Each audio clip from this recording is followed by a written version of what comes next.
Hello, my name is Wild Stag, and thank you for tuning in to another used book rant.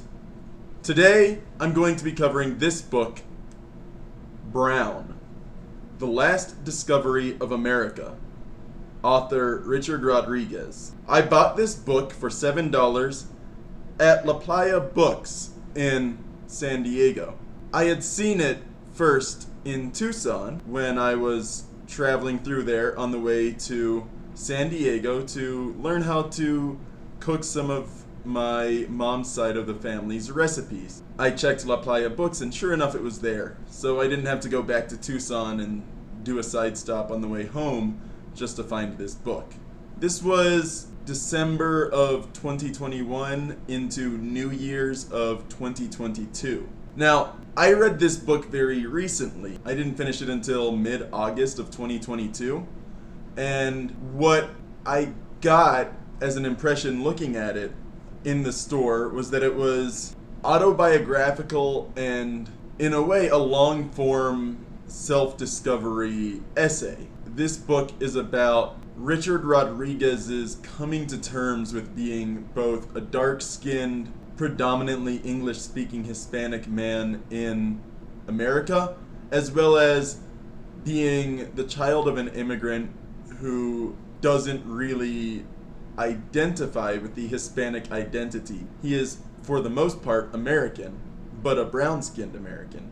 And he grew up at a time when America was segregationist towards black people, but he felt that brown-skinned people were kind of left in a weird in-between space. I didn't intend to pick this for Mexican Heritage Month, but when I looked at the day, what I wanted to portray with this book, I think it really fits as a start of Mexican Heritage Month book. So, I'll get started. It fits well with some other books on my shelves that enlighten what it means to be Latino or Hispanic in the modern era. This provides a perspective on 50s, 60s, 70s era Latin American viewpoints and life in a published autobiography. My grandpa was Mexican American. He grew up in Fort Worth, Texas. He eventually moved to Las Cruces, New Mexico to go to school and then commute to work from there.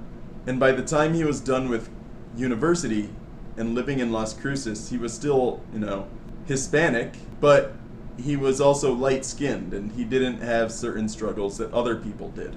All that to say that when I speak about this book, I have some experience with stories about what it was like growing up in the 50s, 60s, and 70s, but I don't have this particular perspective. Also, my grandfather was just a quiet and solemn man. He wasn't one that would put his thoughts to paper, so I don't really have the eloquent autobiographical explanation of my grandpa in the same way that I have this book.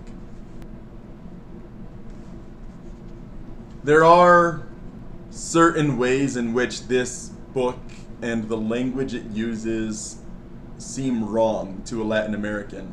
My Chilean stepfamily will sometimes use the word Hispano, which has a different context than the way it is used Hispanic in the United States. And so that's kind of what Richard Rodriguez is explaining on page 108 and page 109. Surviving Chicanos, one still meets them, scorned the term Hispanic in part because it was Richard Nixon who drafted the noun and who made the adjective uniform. Chicanos resist the term as well because it reduces the many and complicated stories of the Mexican in America to a mere chapter of a much larger saga that now includes Hondurans and Peruvians and Cubans. Chicanos resent having to share mythic space with Parvanos and numerically lesser immigrant Latin American populations. After all, Mexican Americans number more than 70% of the nation's total Hispanics. And Chicanos say, borrowing a tabula rasa from American Indians, we are not just another, immigrant population in the United States. We were here before the Mayflower, which is true enough, though we and here are blurred by imprecision.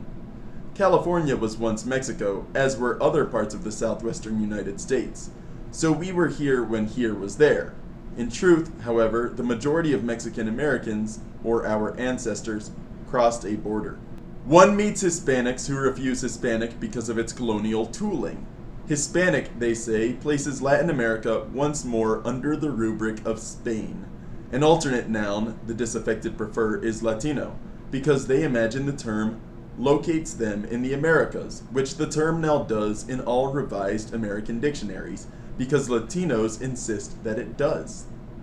In fact, Latino commits Latin America to Iberian memory as surely as does Hispanic, and Latino is a Spanish word, thus also paying linguistic obedience to Spain. For what, after all, does Latin refer to, if not the imperial root system? My private argument with Latino is no more complicated than my dislike for a dictation of terms. I am Latino against my will. I write for several newspapers, the Los Angeles Times most often, papers that have chosen to warrant Latino over Hispanic as correct usage. The newspaper's computer becomes sensitive, not to say jumpy, as regards correct political usage.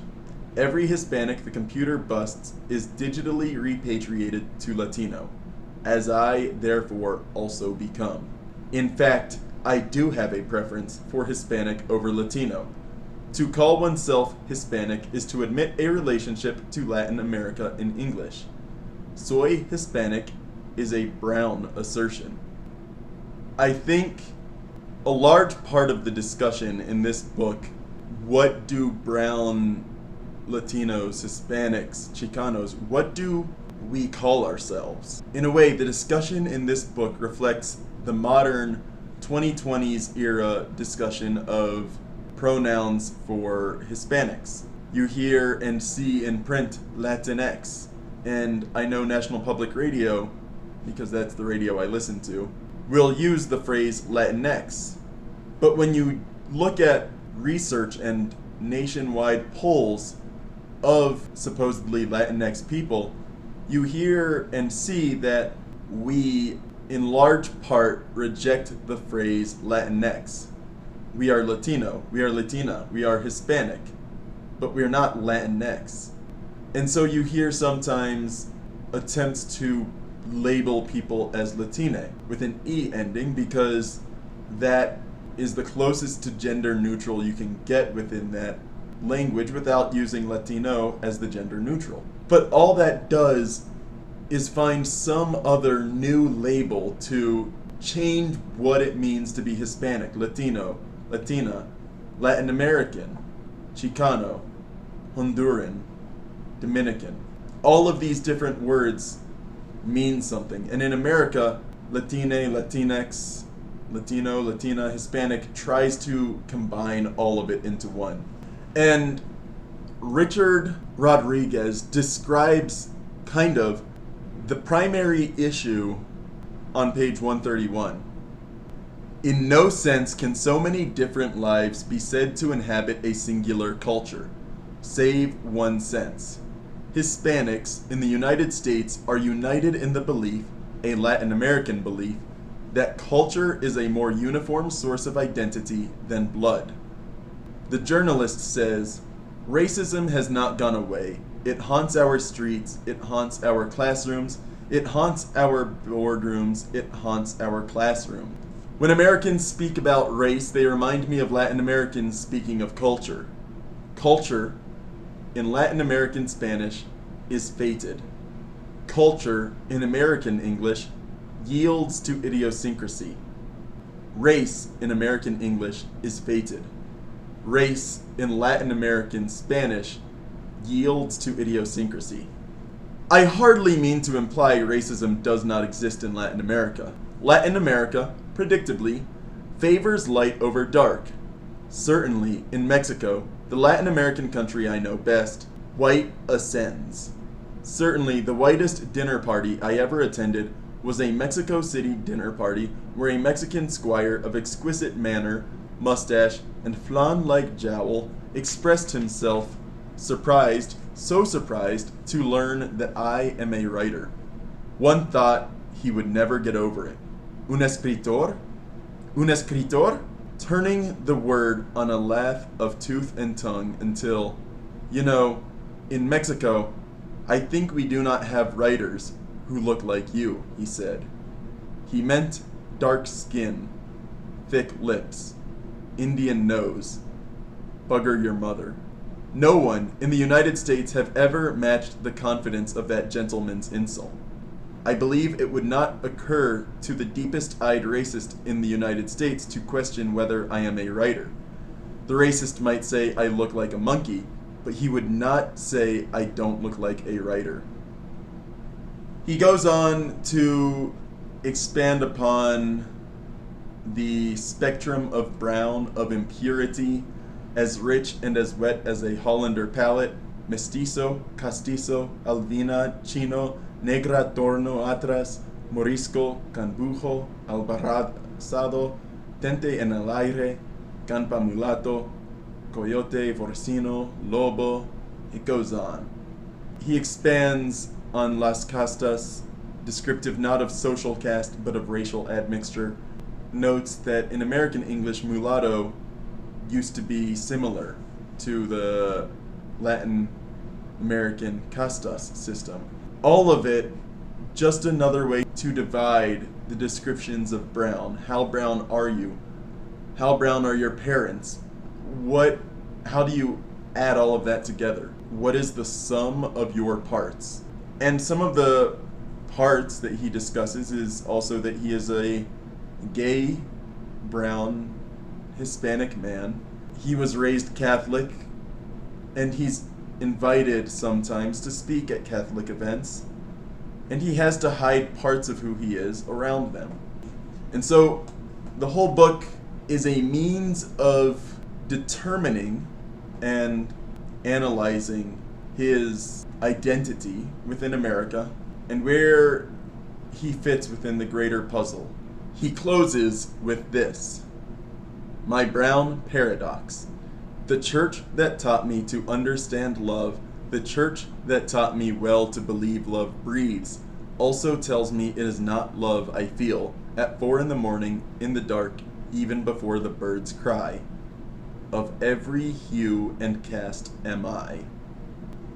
I cannot recommend this book enough. It takes a magnifying glass to the word Hispanic, the word brown in America. I have only read it once. I think I'm going to come back to it.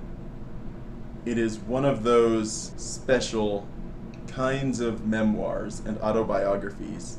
This book challenges me to reconsider my preconceptions and notions of what it means to be Hispanic in America. Starting off Mexican Heritage Month that way may seem strange, but I think it is worth considering. It's always worth considering identity and place within your life and within your world.